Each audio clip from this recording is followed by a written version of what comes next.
70% of wealthy families lose their fortune by the second generation, 90% by the third. That $50 million inheritance, gone in 30 years. The mansion, the cars, the private jets, all liquidated to pay debts. This is how new money families spectacularly self-destruct, and it's happening faster than ever before.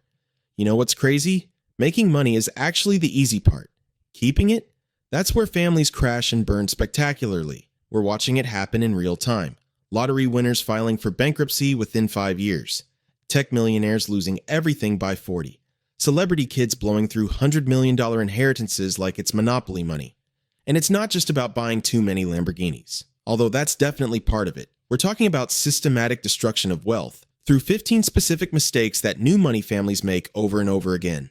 The Vanderbilt family was worth $200 billion in today's money. By 1973, when 120 Vanderbilt descendants held a family reunion, not one of them was a millionaire. Not one. So buckle up because these mistakes are absolutely wild. Number 1, buying depreciating assets. Like their investments, new money loves to flex, and nothing says I made it like a fleet of supercars sitting in your driveway, right? Wrong. That $300,000 Ferrari, it loses $30,000 the second you drive it off the lot. The $2 million yacht, it costs 10% of its value every year just to maintain. That's $200,000 annually going straight down the drain. Mike Tyson made $400 million in his boxing career. At his peak, he owned 19 luxury cars, multiple mansions, and even pet tigers.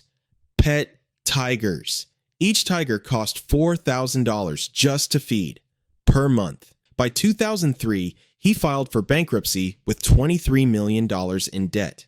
$400 million gone. Here's the truth. Old money buys assets that appreciate. New money buys liabilities that depreciate. That's why the Rockefellers still have billions while lottery winners are broke within a decade. The worst part? These depreciating assets come with maintenance costs that bleed you dry even faster. Property taxes, insurance, staff salaries, it all adds up until the money runs out. Number 2, zero financial education for the next generation. Picture this. Your kid just inherited $20 million at age 21. They've never balanced a checkbook, never paid a bill, never worked a real job. What could possibly go wrong? Everything. Literally everything. 90% of trust fund kids have zero understanding of how their wealth was created. They know how to spend it, but not how to protect it or grow it. And why would they? Mom and dad never taught them.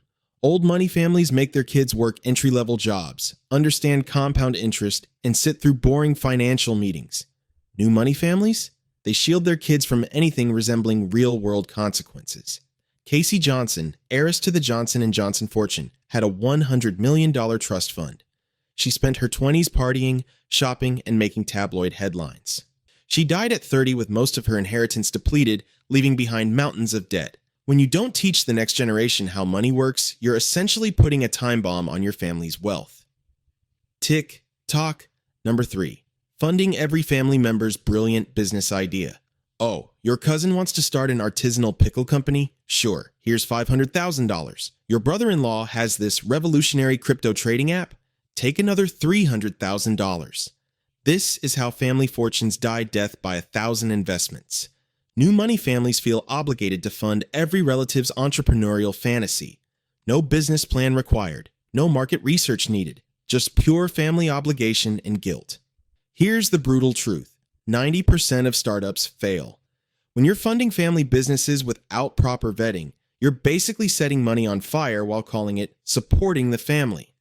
The Stroh family built a $9 billion beer empire. When the business started declining, family members took out massive loans to fund expansion and side ventures. Every family member wanted their piece of the pie, their own project to run. By the 1980s, they had to sell the company to pay debts.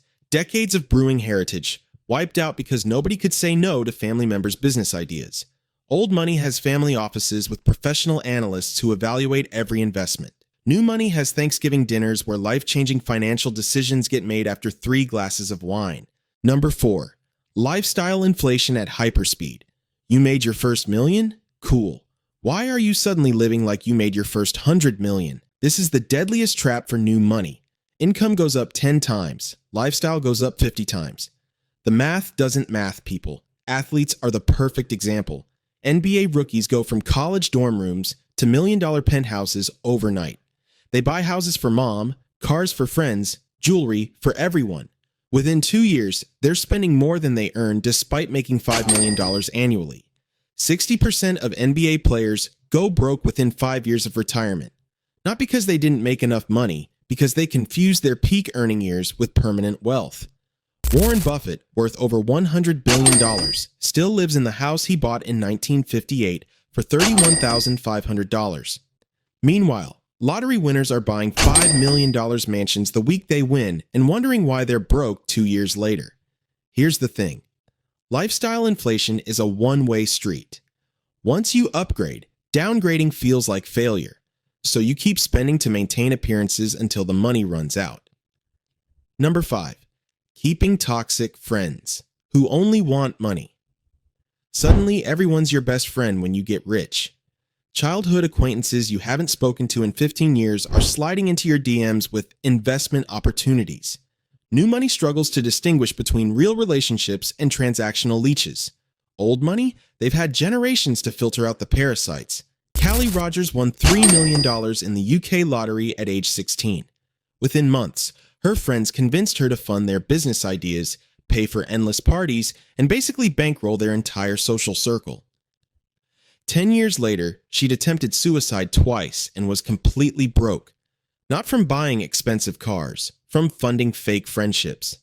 Studies show that lottery winners lose an average of $200,000 just from loaning money to friends and family who never pay it back. That's money gone, relationships destroyed, and lessons learned the hardest way possible. Real friends don't ask you for money the moment you get successful. If your social circle's size multiplies by 10 the moment your bank account does, you don't have more friends, you have more expenses with faces attached. Number 6. No prenuptial agreements. Here's an uncomfortable truth. 50% of marriages end in divorce.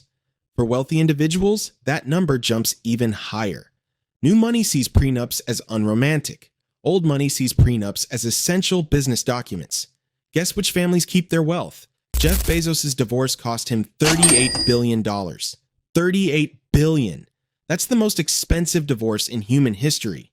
And while Bezos can afford it, most new money families can't survive losing half their assets. Dr. Dre thought he had an ironclad prenup. A judge threw it out, and his divorce cost him hundreds of millions. Elon Musk has been divorced 3 times, twice to the same woman, costing him significant portions of his fortune each time. Every single old money family requires prenups. Every single one. They're not being unromantic. They're being smart. Your spouse should love you, not your bank account. A prenup proves that. And if someone refuses to sign a prenup, they're literally telling you they're more interested in your money than your marriage. Wake up, people. Number 7. Zero diversification. All eggs in one basket. You made your money in tech? Cool. Why is 100% of your wealth still in tech stocks? New money families ride their one success story straight into bankruptcy. They made money one way and assume that way will work forever. Billy McFarland raised millions for Fyre Festival, looked like a genius tech entrepreneur, and put everything into one event. When it collapsed, he lost everything and went to prison. Diversification isn't sexy. It's not exciting to hear you should have bonds and real estate and international investments. But you know what's less exciting? Being broke at 50 because your one industry tanked. The 2008 financial crisis destroyed families who had everything in real estate. The dot-com bubble bankrupted people who went all in on tech. Every economic cycle wipes out undiversified new money, while diversified old money barely flinches. Old money families have wealth spread across 15-plus asset classes. New money has everything in whatever made them rich in the first place. It's financial Russian roulette. So there you have it. 7 ways new money families systematically destroy generational wealth. And the crazy part? These aren't rare mistakes. They're the default behaviors of newly wealthy families. 70% lose it by generation 2, 90% by generation 3. Those aren't just statistics, they're warnings. The Vanderbilts, the Strohs, the countless lottery winners, and athletes and celebrities who went from millions to bankruptcy. They all made these same mistakes, but here's the good news. Now you know. You can't make these mistakes accidentally anymore. If you destroy your family's wealth now, it's a choice. Old money isn't smarter than you. They just learned these lessons generations ago. You're learning them right now. If this video just saved your family fortune, hit that like button and subscribe for more content about wealth building and preservation. Drop a comment telling me which mistake surprised you the most. I'm genuinely curious. And if you know someone who just came into money, inheritance, business sale, lottery win, whatever, send them this video right now. Seriously, you might save them from becoming another cautionary tale. Check out this video next about how there are some houses in the world even billionaires can't buy. The strategies they use are absolutely wild, and I break down every single one. Hit subscribe because next week we're diving into the secret spending habits of self-made billionaires versus inherited wealth billionaires.